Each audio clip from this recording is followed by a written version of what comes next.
Hi, how you doing? Justin here. Today we are checking out our first blues scale, which is the minor pentatonic scale. Now, any of you that have finished my beginner's course will probably already know the minor pentatonic scale. In fact, you should, if you're doing this course, already know the minor pentatonic. So this should be revision, and I'm going to show you some other tips as well, more specifically to do with the blues, the way you play it, laying your fingers over, and different fingering options for the scale. So let's get to a close-up and check out how to play it. So let me start by showing you the scale the way that you've probably learned it if you did my beginner's course. So it looks like this.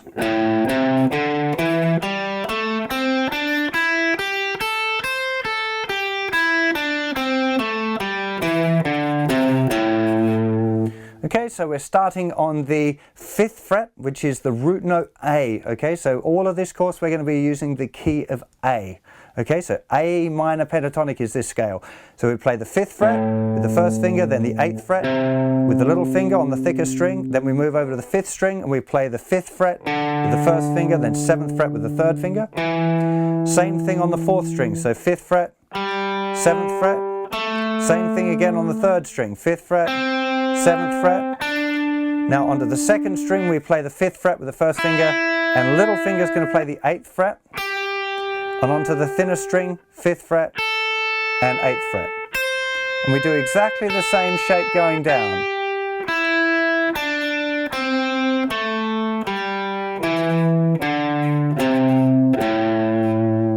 So let's talk about how we use the scale now. And the first thing you're probably going to discover when you start playing licks is there's a lot of string bending. And they're usually on the thinnest 2 strings.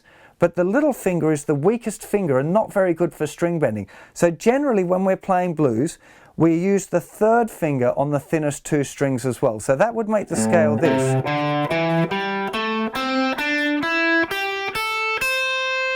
Now some of you may have noticed already now thumb has creeped up over the top.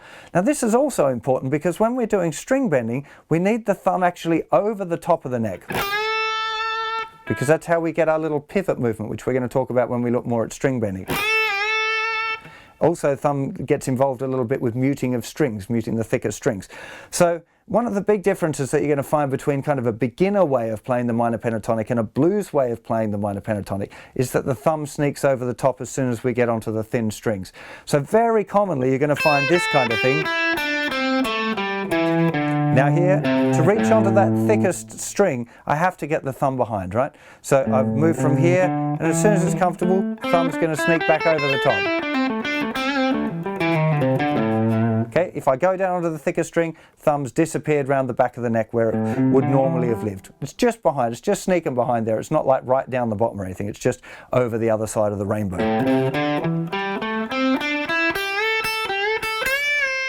Now you can see straight away, it's different. It looks different to doing this. This.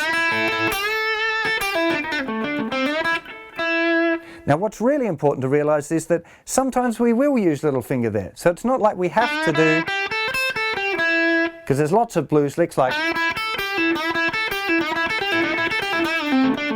very, very common little blues lick that. And you definitely want to be using little finger as a flick off there. You don't want to be trying to go. I mean, it's possible, but it's a lot more work, you know. But if maybe that feels more comfortable for you. Definitely Eric Clapton would do the string bend like that.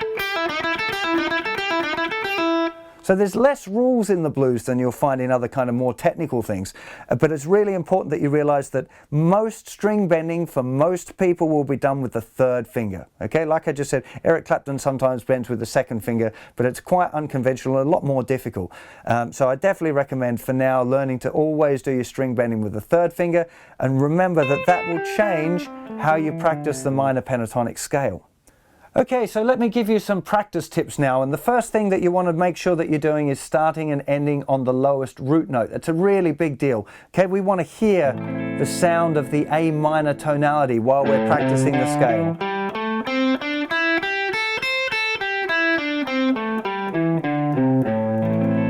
Okay, so really make sure you're starting and ending on the lowest root note, okay? This is the note A, this is the A minor pentatonic scale. it's a big deal to know that that's the root note as well. Really big deal. You're going to find that a lot more important as we start learning other patterns as well. So really drill that in. That's the root note, the note A. Okay? You're going to start on that when you practice the scales, but you'll never start on it when you improvise. When you're making up a solo, you don't want to start on that. It's like trying to have a conversation with someone and starting it with A, B, C, D, E, F, G, H, I, J, K. They're going to think you're a bit weird, right?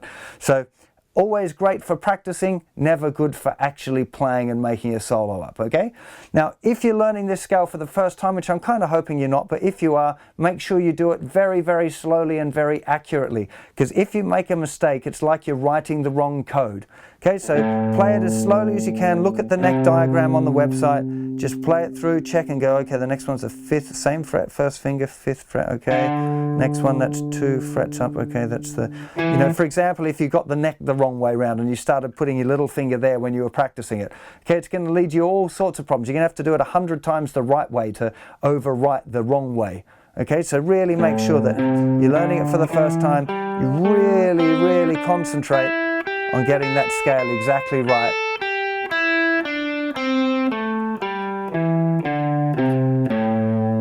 Okay, now another thing to do with practicing the scales is I recommend only playing the top note once. Okay, so as you get up to the top of the scale, just play that top note once. The reason is that it just sounds a bit weird if you play up the scale. It's kind of wrong sounding. It's not very musical, and there's not many or any licks that I can think of where you might run up the scale and play it twice. It just sounds wrong. So get into the habit when you're practicing the scale of just getting to the top note and turning around straight away afterwards. Now, I do recommend that you start this scale using the first and fourth fingers there on the thinner strings, okay?